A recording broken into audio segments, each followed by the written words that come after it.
ورحمۃ اللہ وبرکاتہ نحمدہ ونصلی علی رسول الکریم اما بعد فاعوذ باللہ من الشیطان الرجیم بسم اللہ الرحمن الرحیم۔ میں پہلے تو مبارکباد دیتا ہوں، یہ بڑی زبردست محفل ہے اور اکثر امیر المجاہدین حافظ انس حسین رضوی صاحب بیٹھے ہیں۔ میرے لیے یہ بڑے فخر کی بات ہے کہ ایک دفعہ میں نے پسرور میں بابا جی کے ساتھ خطاب کیا تھا اور بالکل سیم ٹو سیم وہی عکس ہے اور آج مجھے موقع مل رہا ہے۔ انس بھائی، وہ مجھے شعر یاد آتا ہے کہ شاعر نے لکھا تھا کہ میں نے تیری تصویر میں وہ رنگ بھرے ہیں کہ لوگ دیکھیں گے تجھے لیکن جھلک میری نظر آئے گی۔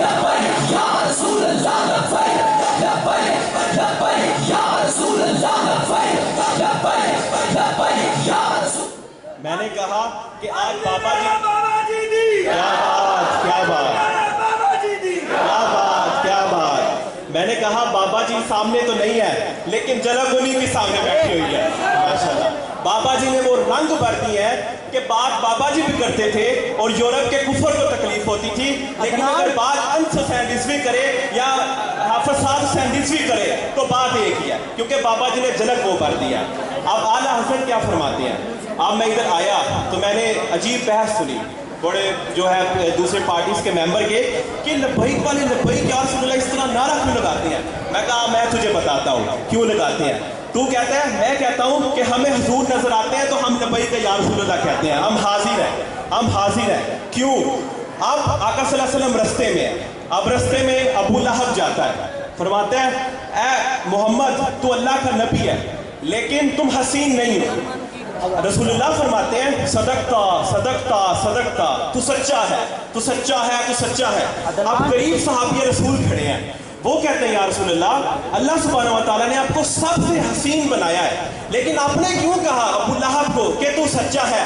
رسول پاک فرماتے ہیں اے عقل کے اندھو، یہ جو ہے ابو لہب عقل سے اندھا ہو چکا ہے، میں آئینہ ہوں، جو مجھے دیکھتا ہے در حقیقت وہ اپنے آپ کو خود میں دیکھتا ہے۔ میں نے کہا لبیک والے لبیک یا رسول اللہ نعرہ کیوں لگاتے ہیں؟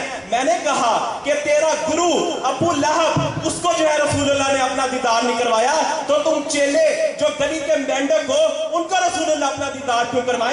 لبیک والے اس وجہ سے نعرے لگاتے ہیں کہ انہیں رسول اللہ نظر آتے ہیں اور جب وہ دیکھتے ہیں کہتے ہیں لبیک یا رسول اللہ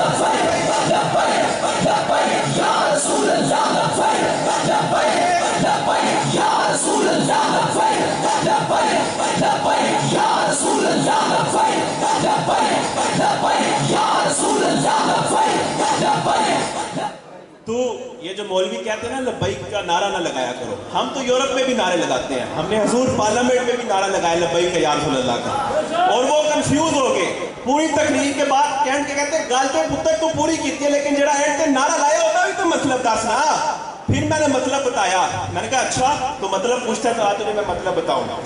اب یہ جو آج کا مولوی بڑے آپ قرآن اٹھا کر دیکھیں جہاں پر یہ ذکر ہوتا ہے نا کہ اگر تم مشرک ہو، اللہ ساتھ یہ بھی کہتا ہے میں تم سے شعور نہیں چھینوں گا، لیکن جہاں پر حضور کی گستاخی کا ذکر ہوتا ہے اللہ صاحب کہتا ہے تو گستاخی کرے گا، تیرے اعمال بھی ضائع ہوں گے حضور کی، اگر تو گستاخی کرے گا تجھے شعور تک نہیں ہوگا۔ میں نے کہا جو لوگ یہ کہتے ہیں کہ دنیا میں صرف اللہ کی محبت کی بات کرو، حضور کی محبت کی بات نہ کرو، میں نے کہا اے عقل کے اندھو، اس دنیا میں رسول اللہ اور محبت الہی میں حد امتیاز طے کرنے والوں، تو جبے پہنے گا، تو شیخ الحدیث ہوگا، تو بڑا محدث ہوگا، بڑے فخر سے اٹھے گا قیامت والے دن۔ میں تو محبت الہی میں لبیک یا رسول اللہ نعرہ نہیں تھا لگاتا، میں تو انہیں حاضر و ناظر نہیں تھا مانتا۔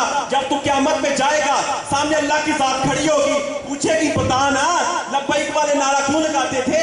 لبیک والے کہیں گے ہمیں حضور نظر آتے تھے اور پھر ہم نے نعرہ لگایا۔ وہ اعلیٰ حضرت کہتے ہیں نا پائے کوبا پل سے گزرے گے تیری آواز پر، رب سلم کی صدا پر سجدے جائیں گے۔ اب میں نے کہا کہ آج اعلیٰ حضرت سامنے ہوتے تو کیا کہتے؟ وہ یہ کہتے رب سلیم کی صدا پر لبیک والے لبیک کہتے بجے لاتے جائیں گے۔ لبیک یا رسول اللہ، لبیک یا رسول اللہ، لبیک یا رسول اللہ، لبیک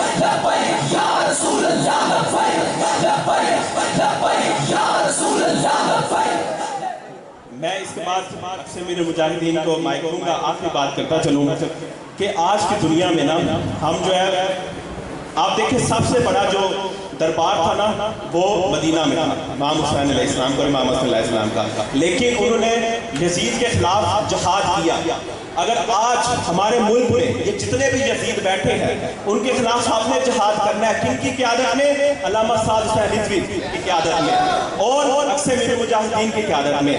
اگر آپ ان کے ساتھ جڑ جائیں گے تو انشاءاللہ آپ ہر میدان میں کامیاب ہوں گے۔ میں آپ کو یہ گارنٹی سے بات دیتا ہوں کہ یورپ میں اگر کوئی شخص ڈرتا ہے نا تو وہ طریق لبیک پاکستان سے گستاخ کرتا ہے، اس بات کی میں گارنٹی دیتا ہوں۔ وہ ایک استاد تھا تو اس نے اپنے شاگرد کو کہا کہ فلاں کمرے میں ایک شیشہ پڑا ہے، تو اس شخص کو ایک شیشہ ایک چیزیں دو نظر آتی تھی۔ جب وہ کمرے میں گیا تو اس نے دیکھا کہ کمرے میں دو ہی شیشے پڑے ہیں۔ استاد صاحب کے پاس کہ استاد صاحب آپ نے تو کہا تھا ایک شیشہ لے کے آنا، یہاں تو دو پڑے ہیں۔ استاد صاحب کہتے ہیں چل پتھر لے، اور پتھر لے کے ایک شیشہ توڑ، جو بچے گا وہ واپس لے آئے۔ وہ پتھر اٹھاتا ہے، پتھر لے کے جاتا ہے، ایک شیشہ توڑتا ہے، ایک کے ساتھ دونوں ٹوٹ جاتے ہیں۔ استاد صاحب کے پاس جاتا ہے، استاد صاحب کو کہتا ہے استاد صاحب آپ نے تو کہا تھا کہ شیشے وہاں پر دو پڑے ہیں لیکن میں نے توڑا ایک ہے، ٹوٹ دونوں کے ہیں۔ استاد صاحب نے کہا اے عقل کے اندھے، وہاں پر ایک ہی شیشہ موجود تھا، میں نے کہا دنیا میں پھر وہی بات دہراؤں گا کہ حدے اگر تم رسول اللہ کی محبت میں خود کو قربان نہیں کرو گے اور یہ کہتے رہو گے کہ محبت الہی ہی سب کچھ ہے، تو بات یاد رکھنا قیامت والے دن اللہ تمہارے اعمالوں کو تمہارے منہ پر مارے گا۔ اور وہ مولوی جو آج لبیک کا ساتھ نہیں نہ دیتے، آپ دیکھنا ان پہ کہ ان کے اعمال ان کے منہ پر مارے جائیں گے، اور پوچھے گا رب ان سے جب نبی کی شان میں گستاخی ہوتی تھی، چاہے وہ ہالینڈ ہو یا پاکستان ہو، تو بولتا کیوں نہیں تھا؟ تو پھر تیرے جبے پہنے ہو، تو نے بڑی بڑی دستاریں پہنی، اس کا کوئی فائدہ نہیں ہوگا۔ اس وجہ سے آج سے اپنے ان کی قیادت میں جڑ جانا ہے انشاءاللہ۔ ہم ان کے ساتھ ہیں، ہمیں بھی وہاں بڑی مشکلات آئی ہیں لیکن ہم آج ان کے ساتھ کھڑے ہیں۔ آپ نے ان کو ووٹ دینا انشاءاللہ، یہ دین جب اوپر آئے گا خلافت پہ آئے گی انشاءاللہ، اور ساتھ بھائی کو ہم وزیر اعظم دیکھیں گے انشاءاللہ۔